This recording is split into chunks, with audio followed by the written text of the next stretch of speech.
Welcome to the TTS Talking Teachers podcast with me, your guest host, Mr. P. Now, in each episode, I'm going to be joined by topic experts from different industries from across the globe, offering exclusive insights, inspiration, and guidance to support you with the highs and lows of teaching. Please be warned that this episode will discuss mental health challenges and suicide, which some people may find distressing. If you need to seek support, please speak to a professional organisation. Support can be found via the NHS website or through charity bodies. We have shared a link to where you can seek help in the podcast episode notes. I am delighted to introduce Professor Julia Waters as today's guest. Welcome to the podcast, Julia. Hello. How are you today? I'm fine, thank you. You? I'm okay. I'm doing well. So before we get started, can you just give a quick introduction about yourself to everyone? Well, people who are listening to this programme probably know me best, sadly, as the sister of Ruth Perry, the head teacher who took her life after an Ofsted inspection in January 2023. But I am, in my day job, a professor of French literature at the University of Reading, so I do work in education, albeit in a different part of education, higher education, and so not subject to Ofsted. So I wanted to start by talking about Ruth and what she was like as a sister and as an educator, as a head teacher. So can you share a little bit about her and the brilliant job she was doing? Yeah. But it's been a very kind of bittersweet experience over the last 21 months now. Really getting to know my sister as a head teacher and an educator. You know, she was my little sister. Yeah. And though we both worked in education and we did talk about our jobs, that wasn't what our conversations always evolved around. So you know, she'd always been there. We were close. We were both born and brought up in Reading. We went to Caversham Primary School as children. We went to the same secondary school. We went off to university, but then over the, many years later, first Ruth returned to Reading, and then I kind of followed largely because of Ruth. Mm-hmm. So, she had always been this absolutely key, constant presence in my life. We were friends as well as sisters, which doesn't mean we didn't bicker and fall out and disagree on things like all sisters do. But and how long has she been at Caversham? So she went there as a student. She was there we were both there in the 70s as pupils, as we called them back then. And she'd been head teacher for 13 years. Yeah. And prior to that had been deputy for 4. But she had been in education generally for just over 30 years. Yeah. And she'd been deputy head in another Reading school before, quite a tough school. That one, very different sort of catchment from Caversham. And she did her teacher training and her first couple of jobs in the East End of London, again in real sort of multicultural, diverse, quite challenging schools. But she really loved that. And I think one of the sort of defining elements of her approach to education was, profound belief in the importance of state education and the transformative effect that education can have, and the importance of providing opportunities and aspiration to children from whatever their background, that they shouldn't feel held back in any way by societal pressures or expectations. So she was an excellent teacher and head teacher. Yeah. So can you talk us through the events leading up to Ruth's death, particularly regarding the Ofsted inspection? Well, a lot has been said, and absolutely understandably, about the fear of Ofsted, the dread that people feel while waiting for an Ofsted inspection. What do you put that down to? The high stakes of the inspection, the fact that if it doesn't go well, people's jobs are on the line, the academisation process that can follow? Well, all of that. The high stakes, certainly. I think the inconsistency, I keep hearing that. People don't really know what to expect. And the kind of Russian roulette of it depends who you get. Who you get on which day. How subjective. All of this is stuff that I'd heard before, that people had said before. But actually, what I was going to say about Ruth's case is she wasn't really frightened in advance. She knew she ran an excellent school. She had really engaged, very demanding, but very engaged parents. It was consistently oversubscribed. The results were excellent. Attendance was high. By all measures, she ran an absolutely exemplary school. It was a school that people moved to Reading, moved into the catchment area to get their children into. It was that sort of highly regarded. And Ruth had, just 3 years before the Ofsted inspection, she had volunteered the school to be part of the pilot for this new framework. So Ruth had no reason to be frightened of Ofsted. She had been waiting, it was 13 years without an inspection, because she was one of those schools, the previous Ofsted result had been outstanding, so they were exempt. It's the same in my school. We waited for ages once because we got outstanding, and they sort of left us for a while. Just leave you to your that pressure it still doesn't go away. And actually it builds, doesn't it? It builds over that Absolutely. time. And that idea that you've got to be constantly ready. And there's a feeling of once you are outstanding, there's then only one way you can go. Yeah. And Ruth certainly felt that she'd been deputy head at Caversham Primary when they'd had the previous inspection, had taken over as head soon after that.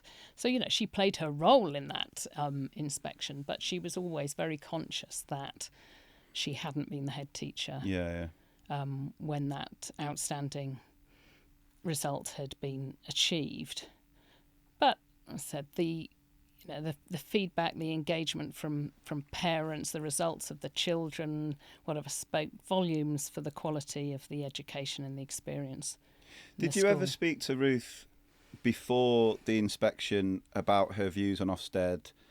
Was it a system that she knew was, like you said, inconsistent, or was it, obviously, if she put herself forward as a pilot school, was it something she was supportive of? Did you ever have those conversations? I don't remember having specific ones about Ofsted, which I think says a lot in itself. It wasn't something that preyed on her mind constantly, but clearly it was there, being ready, being prepared, and so on. I do remember when I was looking around choosing, then primary schools for my daughter, my eldest daughter, and saying to Ruth, what should I look for? How do I know? And she had said, you need to go and visit the school. You need to look at it. You get a sense of it. Ask parents whose kids are there. Go into the school. Is it well maintained? Is there children's artwork on the walls? Are the notice boards up to date? Ask about what things matter to your child. If your daughter likes sport, what's their sport like? What's the food in the canteen like? All of these things that are going to make a difference. Do the children seem happy? Is it the kind of place you can imagine your child being? She never once mentioned Ofsted. No, I remember once I was out with my wife, this was a couple of years ago, and we were sat in a cafe, and there was a couple next to us with a toddler, and they were talking about choosing schools, which school they get, complete strangers. And they started mentioning the Ofsted report and saying this school had a really good one, this other school. And I remember my wife looking at me going, don't. And I just leant over and went, I'm a teacher, and can I say, don't trust the Ofsted report, because you have to take it with a pinch of salt. It's so inconsistent. Just what you said, that Ruth said, go and visit the school, go and get a feeling, speak to other parents. And I've got friends now who are asking me the same sort of question. That's the best way I think you can get a feel for a school, is go and visit, speak to the parents, because I just don't feel you can trust and every judgment in a couple of days. Every child is different. Every child's needs are different. Their interests are different. I mean, I go back to my own example. Then when it came to secondary schools, we got 2 local state schools that get similar kind of results, similar profile. I think they've got the same Ofsted judgment. I don't know, never looked. But when it came down to it, for my daughter, what swung it for her was they still offer quite a wide range of languages, which is quite unusual. And they, at that point, though COVID put paid to it, still ran, a German exchange and a French exchange, and there were all these opportunities that other schools didn't offer. And for my son, I joke, but it was the food in the canteen. They just had a new canteen, and everyone said how great the food was, and all else being equal, that's what went for him. But then, if other friends who've children with special educational needs, and that's what matters to them, or is there an after-school club or a breakfast club if they work, both parents work long hours, or there are all these things and that just aren't reflected and aren't captured in an Ofsted report, and they matter. They're the sort of things that determine whether your child's going to be happy, whether the family life is going to work around the kind of school they go to, and so on. And none of that's captured in an Ofsted inspection report. So when that Ofsted inspection happened, what aspects of it do you believe really contributed to Ruth's state of mind and off the back of it? Oh, well, Ruth told me a lot about what had happened in the weeks after the inspection. I saw the impact on her. So when did the inspection actually happen? So it was the 15th and 16th of November 2022. Right. I've still got all the WhatsApps and texts from around that time. We've been trying to organise something for the weekend, and I'd been, WhatsApping her, do you fancy coming to this race night on Saturday? Yeah. Blah, blah, blah. And then suddenly she stopped answering. And then, so I followed up. Are you going to come? And she goes, sorry, in the middle of an appalling Ofsted inspection, worst day of my life, can't speak now, think it's going really badly. And then she, that's radio silence from her until I saw her the day after the inspection. She came to see me, and you could just see the impact on her. She looked grey, she looked drawn, she'd been crying, she said she hadn't been sleeping.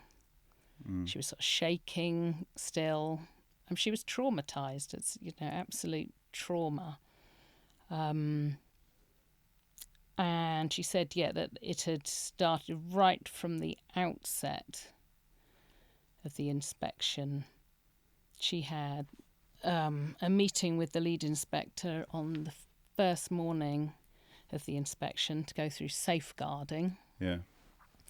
And Ruth knew, like all head teachers know, safeguarding's a limiting judgment. If Ofsted find or think they found something untoward around record keeping or behaviour or whatever that's potentially safeguarding linked, that it's, that's really high stakes. There's nothing, whatever else they find, however brilliant everything else is they find, that's it. You're labelled, requires improvement if you're lucky or inadequate, and that's it.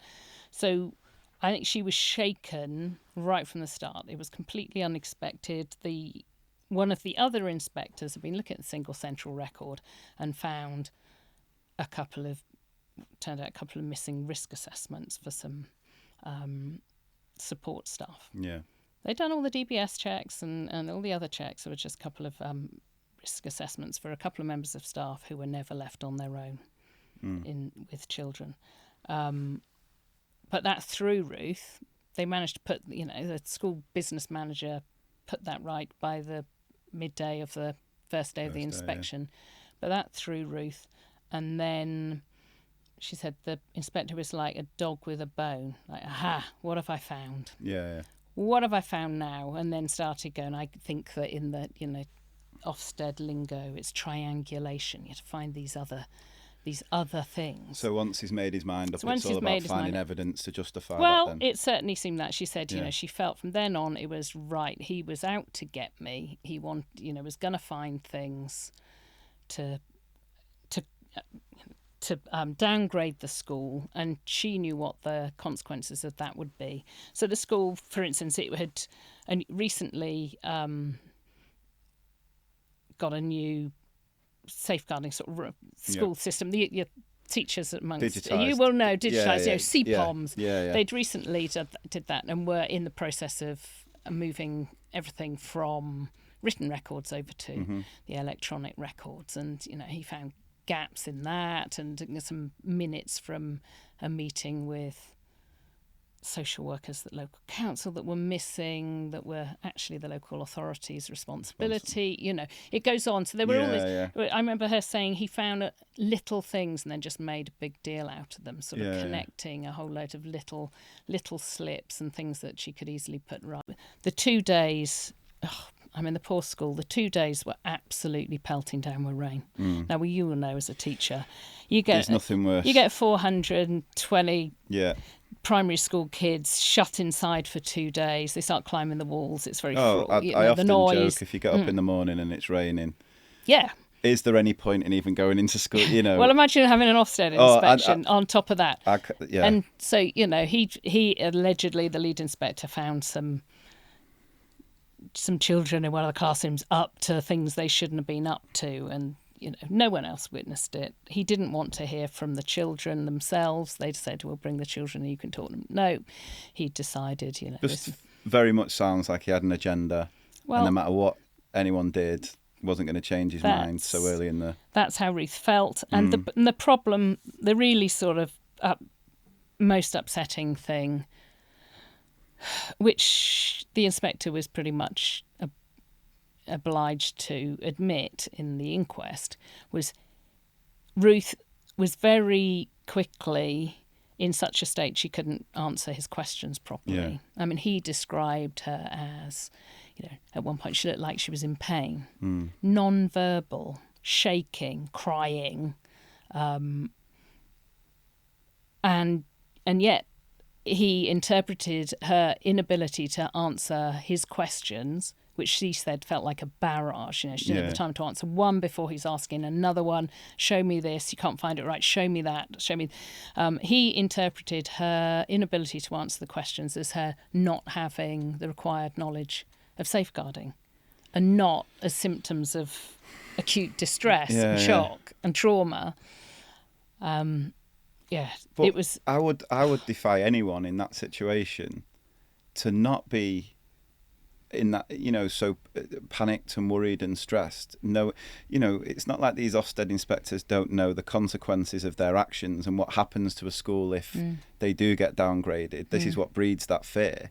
So when it's an unfair assessment, you feel like it's like I said, they've come in with an agenda. How is he expecting Ruth to act? It just the lack of self-awareness is And do you know, really... again, what came out in the inquest very clearly were the inconsistencies in the inspection itself. The lead inspector said to the chair of governors in their meeting, and he didn't deny this in the inquest, that the school had a robust culture of safeguarding, that all children were safe and knew who to turn to if they had a concern. And yet he comes up with an inadequate judgment at the end of it. These things, and actually said, he was pulled up by the region for having said that. I.e., if you're going to give an inadequate judgment for this school on safeguarding, you need not to have said what you said to the chair of governors. It's a real kind of Orwellian double thing here. This is the result. Therefore, you've got to go back and you've got to correct the evidence that built up to that result.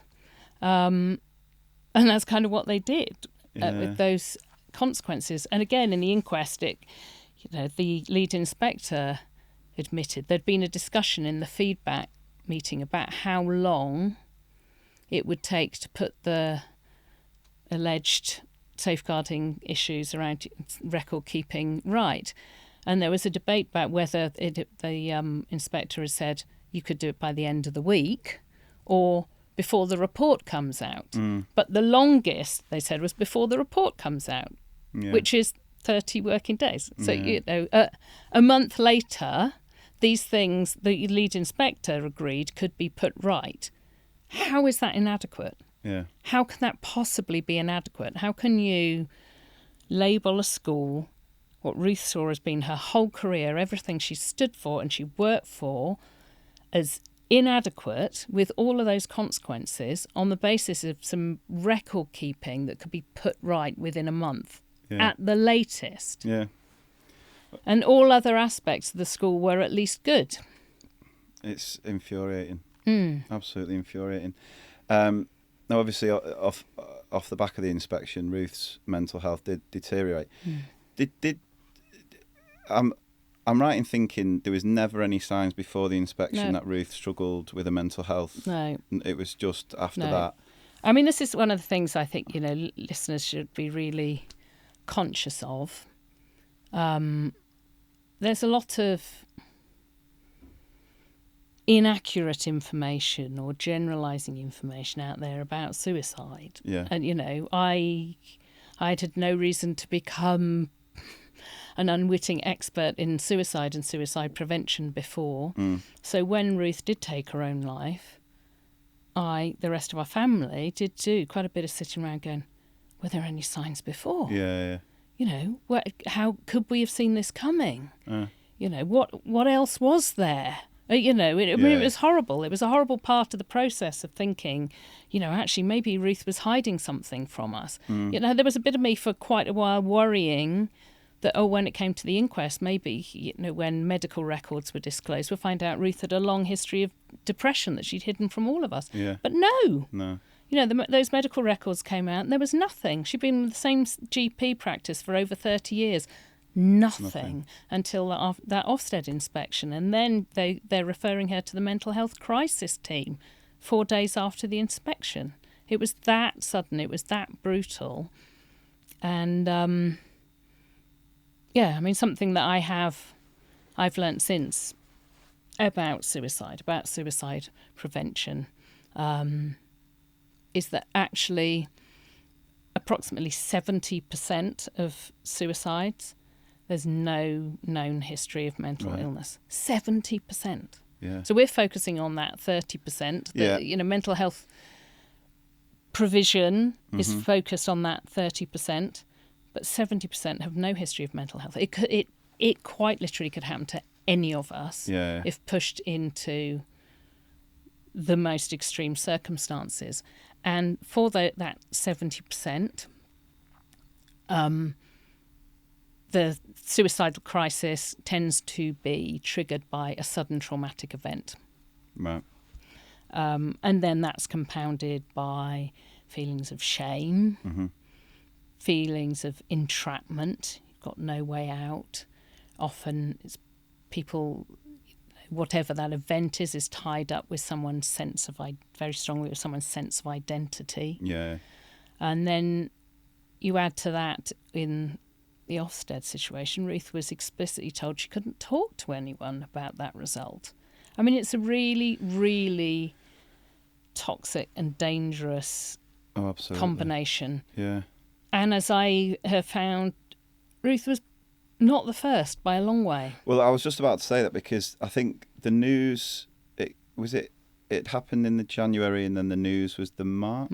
Yeah. So I think when I heard the news, I think the thing that got me was you knew this was not the first, and I think I sort of made a video about the news, just putting across that this you can understand as a teacher, I feel, with that fear-driven system, how someone could end up at that point, and it was just I remember just being so incredibly upset at that news, but understanding that it was... that was one of the things. When I said, initially when as a family, when Ruth did what she did, and we sat around going, were there any signs before the Ofsted inspection? I mean, for us, it was absolutely blatantly obvious what had caused Ruth's mental deterioration and suicide. There was nothing else. It was the Ofsted inspection and the consequences. But we did go over, was there anything else? But actually what made me realise there really didn't need to be anything else was the reaction there was when I did speak out about it from other teachers across the country. Like the number of people who said to me, I understand. Yeah. Either because they've been nearly there themselves, and there were a lot. Yeah. I mean, I got so number. many when I made that first sort of video. I got so many messages, and that's what spurred me on to do the survey. The survey, which had 3,000 responses in a matter of days of people's experiences, and it was it was really tough sort of reading. But you can understand why people, because there was one particular one was a head teacher who had ended up first day. It sounded very similar. It was clear there was an agenda.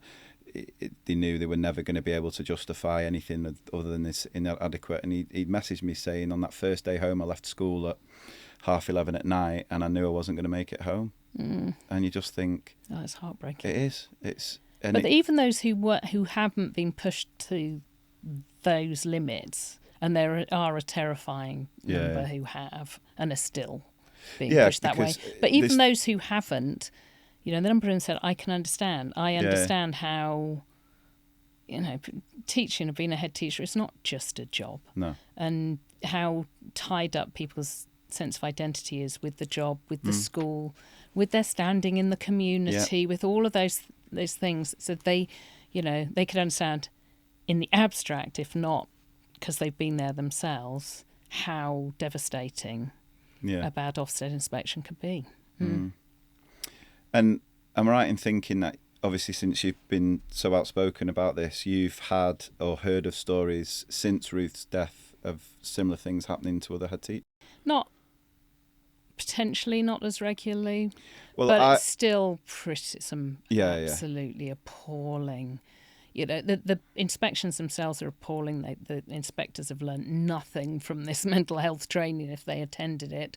But actually, not just that, it's then Ofsted's response to these traumatised head teachers when they try to complain or to push back. And this refusal to admit that Ofsted could ever get it wrong. They're the problem, or that they have any responsibility towards those teachers and head teachers. Yeah, because I mean, obviously I visit lots of schools when I do my training, and I speak to, and there is, I would say that there has been more positive feedback since obviously what happened to Ruth, but I will still get messages, not as frequently, but there are still clearly some rogue inspectors that, but I think if you've got, I don't think it is just rogue inspectors, Lee. Right. I wish it were just rogue inspectors. I think it goes very high up.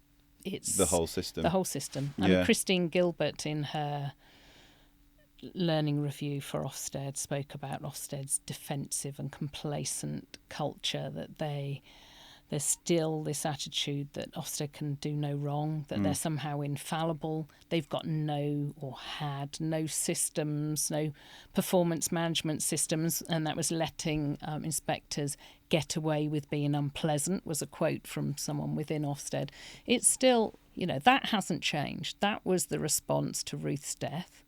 But it's so hypocritical. And it's still going on. It's so hypocritical that they can come into schools and make those judgments, but then who is keeping them in check? And if you don't, I think we were talking before about comments that were made about, teachers need inspections because without them they would not do the job properly, and they would, that was a comment Ofsted don't have any. Yeah, it was Amanda Spielman herself said that in the hearing that she was called to for the Education Select Committee's parliamentary inquiry into Ofsted's work with schools. I sat in the room immediately behind Amanda Spielman when she gave evidence, and one of the things that stood out of the many tone-deaf comments she made was this, that schools needed to be inspected, because if it wasn't, I mean, I'm not quoting it verbatim, but it was along the lines that, if schools weren't inspected, then they wouldn't do all the extra stuff that makes a school really valuable. This sort of idea that teachers can't be trusted to do their job unless they're living in fear of inspection somehow. A complete misunderstanding of what motivates teachers, what makes people go into teaching. Their love of the job, making a difference. Exactly. We know it's not the work-life balance. It's making a difference to these children. It's making a difference.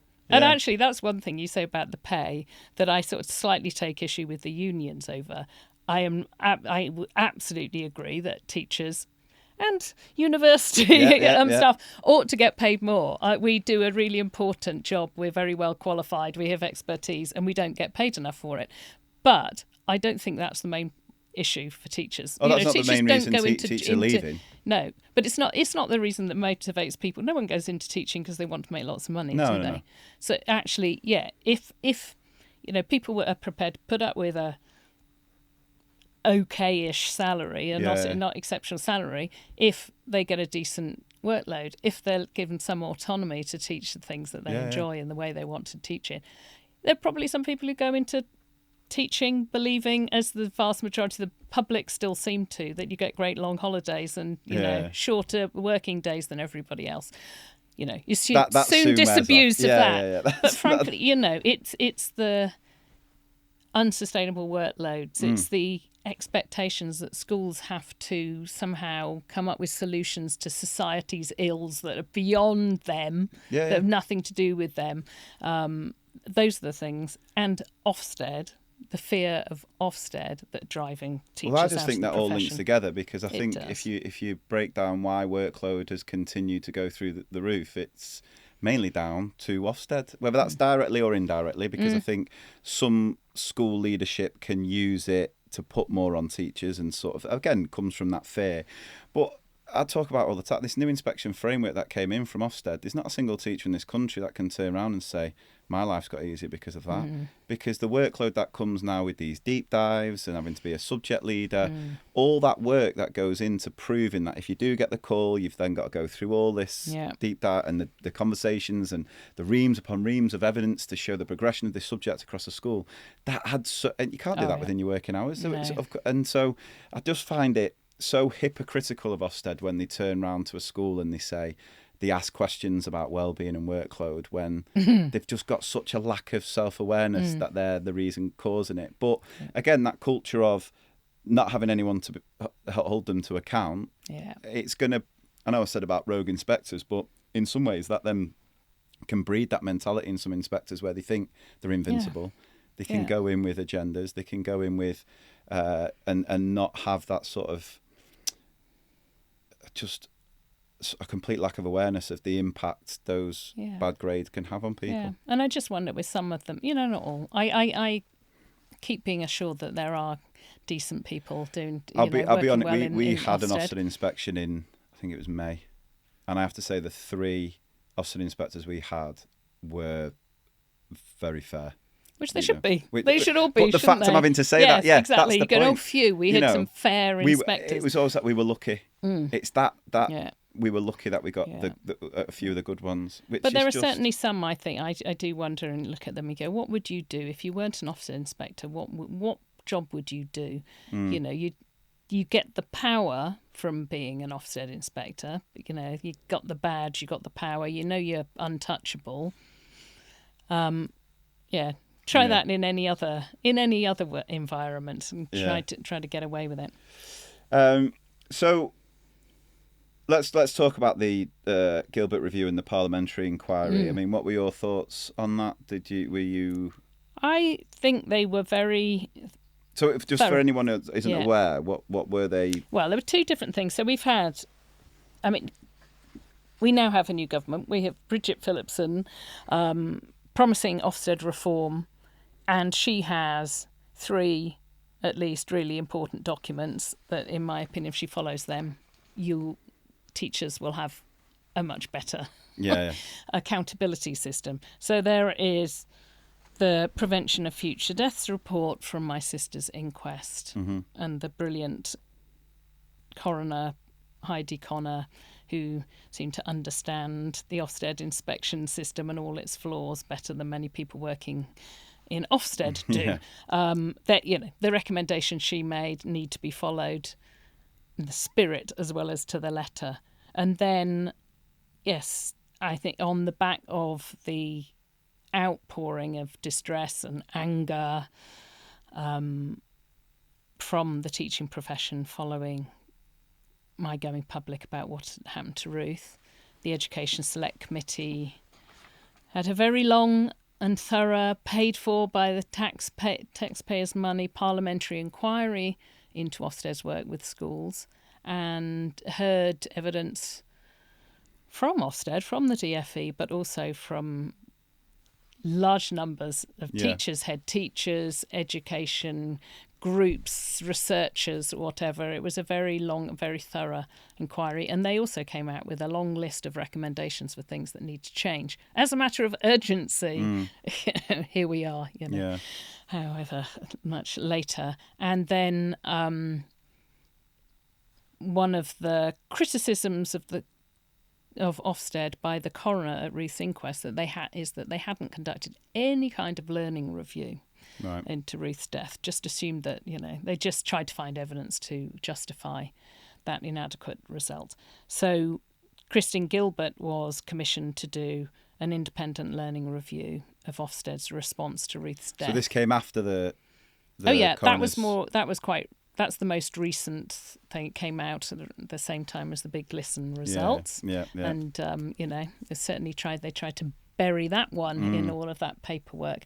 But Christine Gilbert's review also is absolutely damning of Ofsted. Because I wasn't holding out too much hope, considering she was the former head of Ofsted. Nor was I. And I was quite vocal in criticising, both directly to Martin Oliver, but publicly as well, at least the optics of that appointment, a former chief inspector being appointed. Marking their own homework again, well, it did look like it, being appointed to conduct an independent learning review. But actually, all credit to Christine Gilbert, she did that. She was put in quite a difficult position. She was given very limited terms of reference, but she recognised that even setting really limited terms of reference was an attempt by Ofsted to control the message and control the damage, if you like.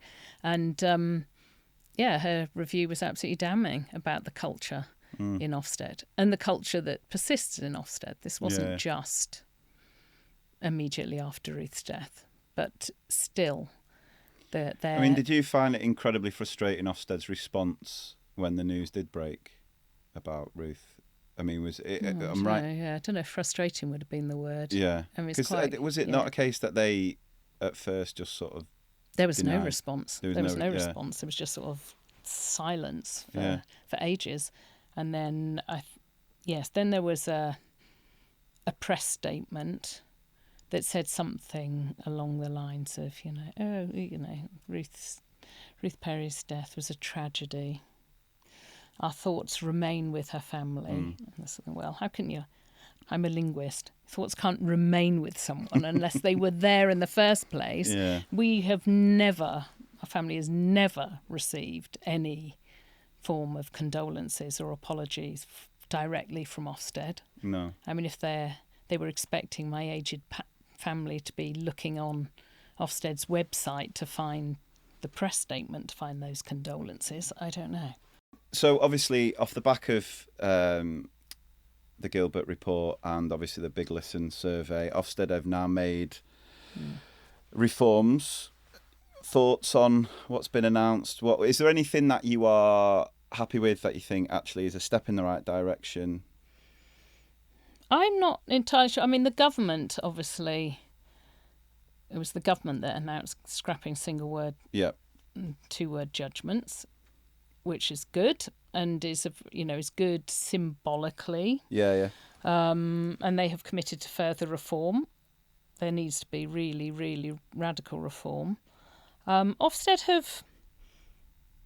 have pledged to make changes. None of them, if you look at them in the sort of small print, go as far as any of the recommendations for change. So what would you? So if you were the head of Ofsted and you were in Martin, in a hypothetical, what changes would you bring? What would you like? What are the fundamental changes you think need to happen to really bring the change? Okay, if I was the head of Ofsted is such a hypothetical question. I find that really difficult to answer. But yeah, I think what definitely needs to happen in Ofsted, the one overriding thing that needs to happen is there needs to be proper independent scrutiny. Yeah. The things that, whatever that Martin Oliver has promised as a response to the big listen and kind of rather half-heartedly in response to Christine Gilbert's review, the things that they have consistently pushed back upon is a genuinely independent complaints and appeals process. And which I'm right in thinking other regulation bodies in other industries have. I think so. I think all other regulators have an ombudsman, don't they? Yeah. I mean, they quote this ISACO, is it? I can't remember what is, which is sort of this body that head teachers can appeal to if their complaint to Ofsted is not upheld. Yeah. But all that body does is review whether Ofsted has followed its own complaints procedure. They don't look at the judgment, the report, the conduct to see if it was correct or not. It's just whether Ofsted followed its own procedures. And clearly that's not good enough. No. And I can't see if Ofsted really are so confident that they are a reformed body and they don't make mistakes, they won't make mistakes again, why won't they? What have they got to fear from independent scrutiny? Yeah. No. If all of their judgments are absolutely watertight, then that's what an independent complaints body would find, isn't it?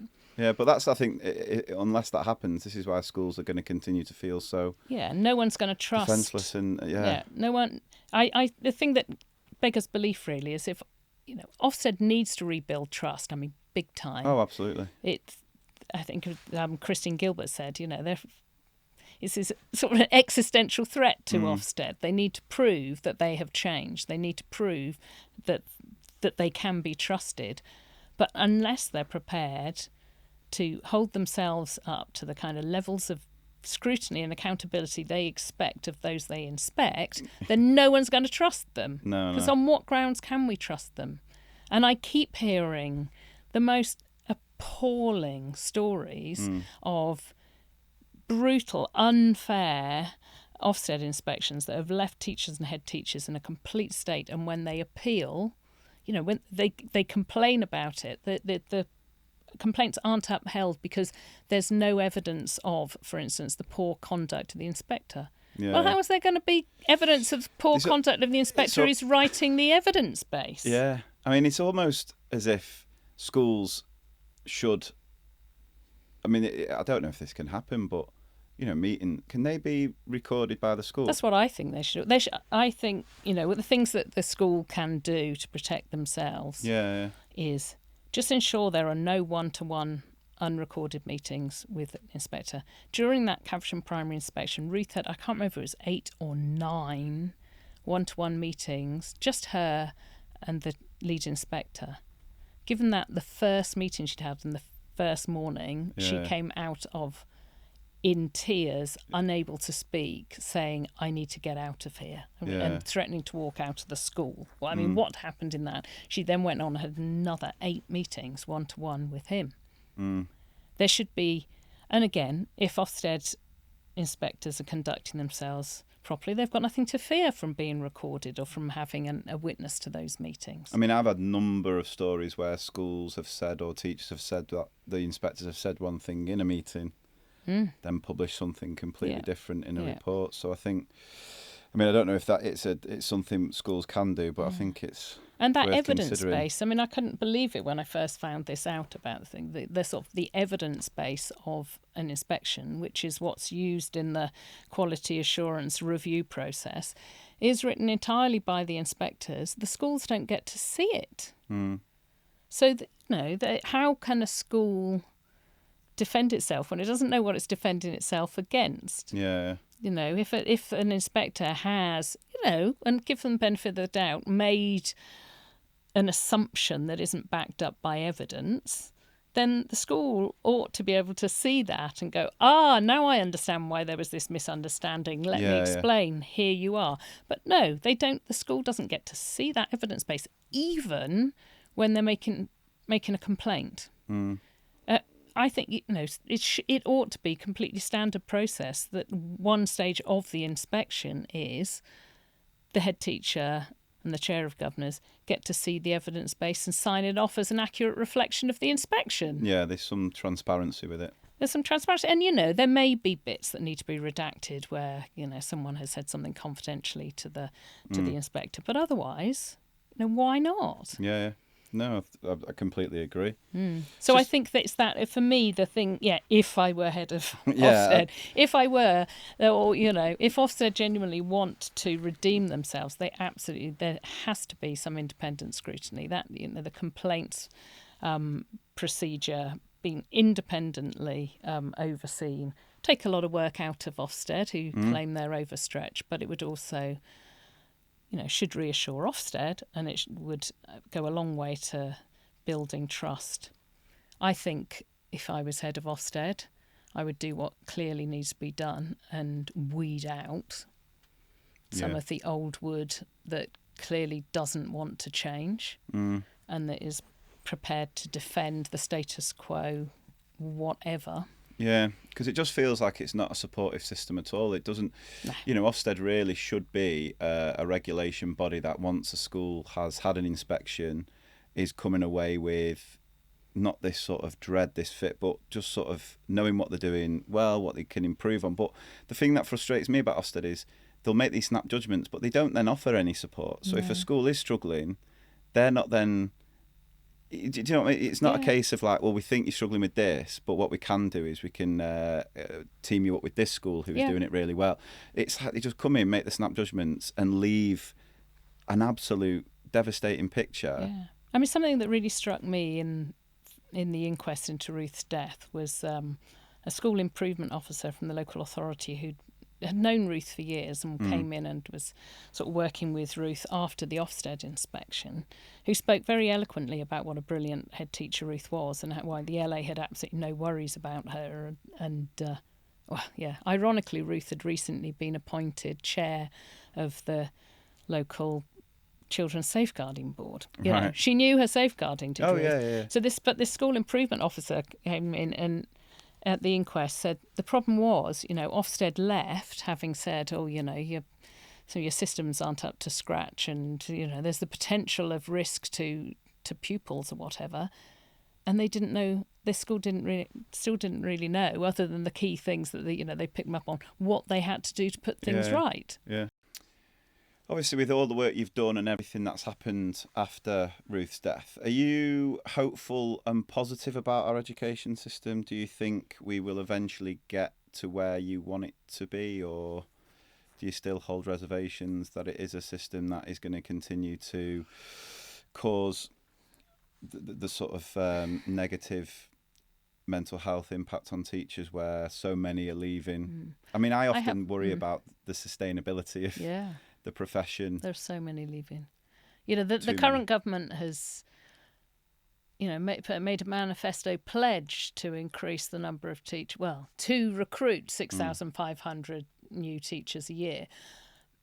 Unless they are stemming the nearly 40,000 who are leaving every year, then that's what's the point? Putting drops into a leaky bucket. But they're.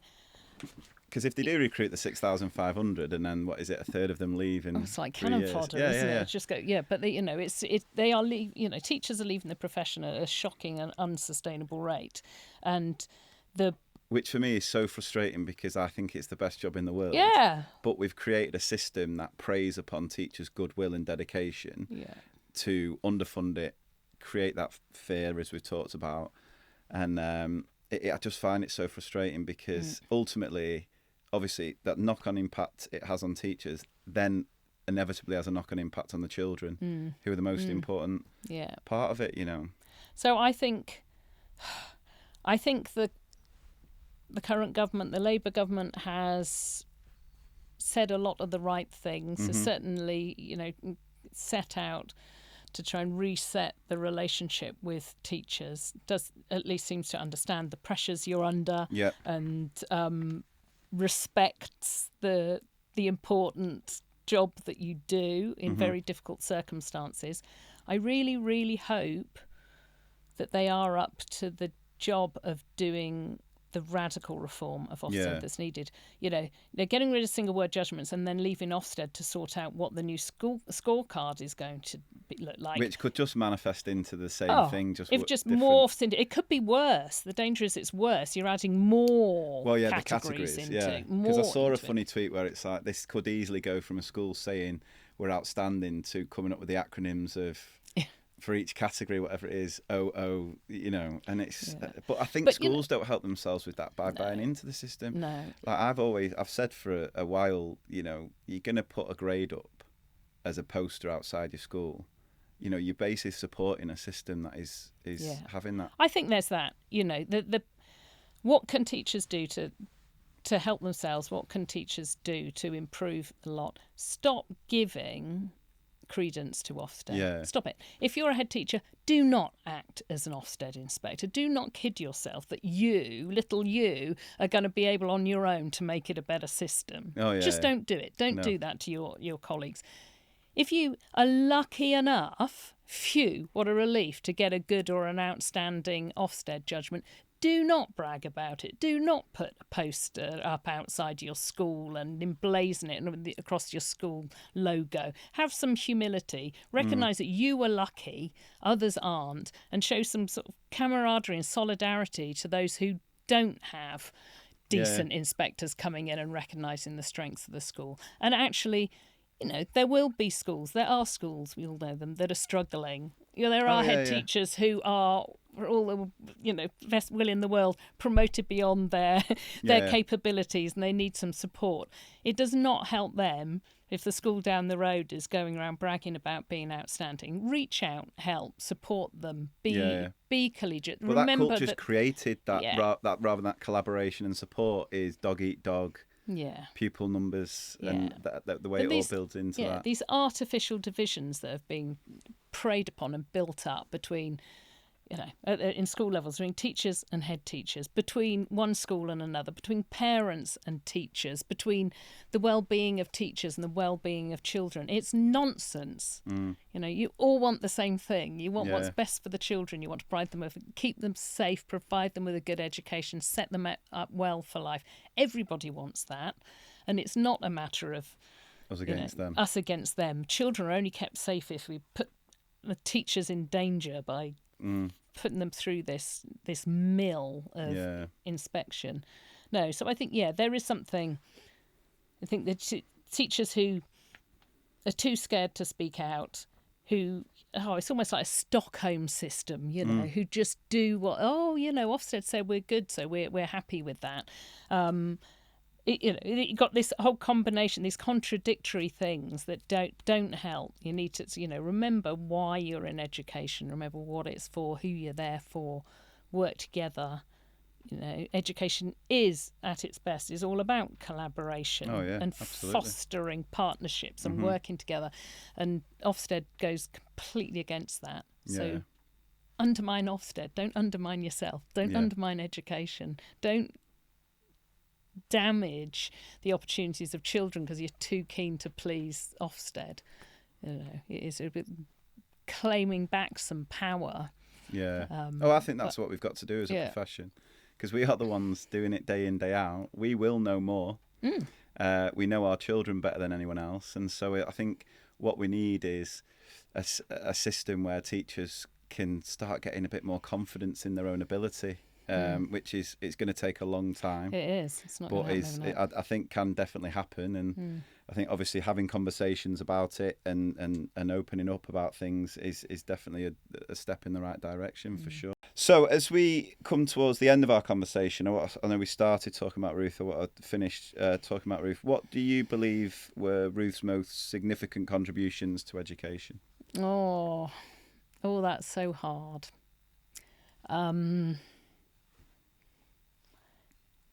Ruth had produced the school, Caversham Primary School, had produced a little sort of promotional video for Caversham Primary, which they had on their website for prospective parents. I'm sure lots of primaries have it, with parents speaking and showing the children playing and so on.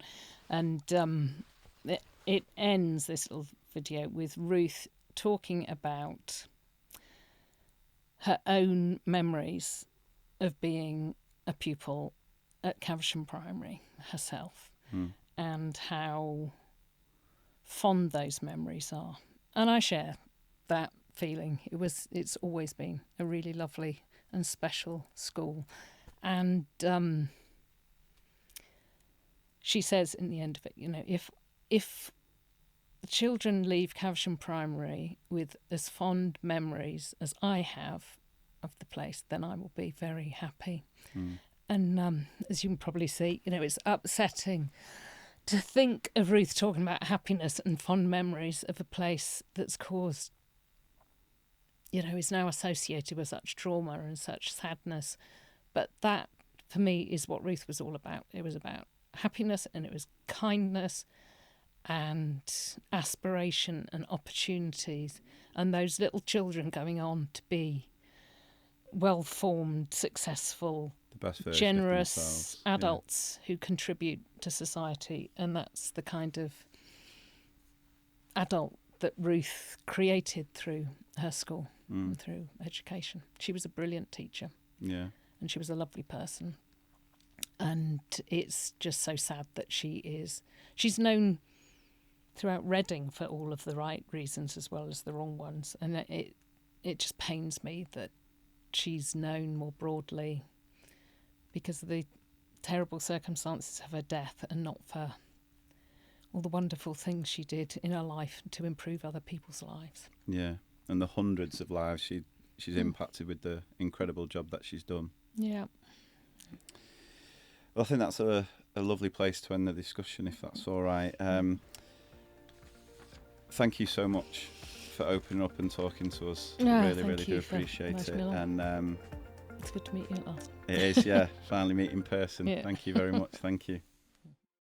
I'd like to say a huge thank you to our guest Julia for joining us and sharing Ruth's story and her campaign to improve the system for teachers and leaders. You've been listening to the TTS Talking Teachers podcast with me, Lee Parkinson, aka Mr. P, and Professor Julia Waters. Don't forget you can sign up via the link in our episode notes to be the first to hear about future episodes and access exclusive follow-up content, including ideas for your school and links to relevant resources.